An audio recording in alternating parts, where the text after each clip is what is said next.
রাস্তাটা। আর দেখতেই পাচ্ছ অসাধারণ, দেখতে পাচ্ছ বন্ধুরা কি অসাধারণ ভিউ না। আর এই যে দেখো ট্রেন আসছে, ট্রেন।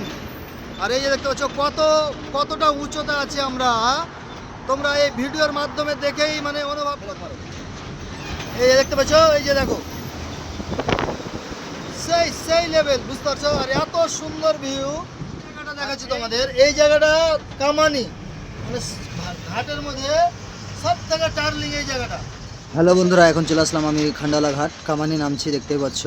তো নেমে গেলাম, আদি ঘাটে চলে আসলাম। দেখতে পাচ্ছ সাইডে জালিগুলো কত সুন্দরভাবে লাগা আছে, যেন পাহাড়গুলো নিচে এসে রোডে না আসে। বর্ষার সময় সময় চলে আসে, তার কারণে জাল দিয়ে বেঁধে রেখেছে।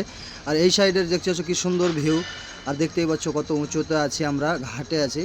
তো এখন দেখতে পাচ্ছি অলরেডি অনেকটা টার্লিং, তার কারণে সামনেটা দেখাতে পাচ্ছি না, টার্লিংই ঘুরছি। চলে আসলাম এখন ফাইনালি বগদার ভিতরে। তো দেখতেই পাচ্ছ বগদার ভিতরে এখন ঢুকে যাচ্ছি। তো তোমরা আমার সাথে থাকো, পুরো ভিডিওটা দাও, যেভাবে ভালোবাসা দিচ্ছ এইভাবে ভালোবাসা দিতে থাকো, তোমাকে পরবর্তীতে যেন ভালো ভালো ভিডিও দিতে পারি। আর এখন দেখতে পাচ্ছ অলরেডি বগদার ভিতরেই আছি, আর এখন বগদাতেই চলছি আর কি। তো দেখতেই পাচ্ছ তোমরা, এখন চলে আসলাম বাইরে। এটা দেখতে পাচ্ছ কী সুন্দর ভিউ। এটা আন্ডারগ্রাউন্ড রাস্তা তৈরি হচ্ছে, এখনও চালু হয়নি, সামনে 2-3 বছর পর চালু হয়ে যাবে। এখন দেখতে পাচ্ছি অলরেডি নামছি আমরা। সামনের ভিউটা দেখো কত সুন্দর, অসাধারণ লাগছে। আর সব কার সব রকমই গাড়ি যাচ্ছে, আমাকেও ভালো লাগছে, তোমাদেরও ভালো লাগবে। ভিডিওটা ভালো লাগলে অবশ্যই লাইক শেয়ার কমেন্ট করে দেবা, আর পেজটা ফলো করে নেবা। তোমাদের কাছে এটুকুই আশা। গরিব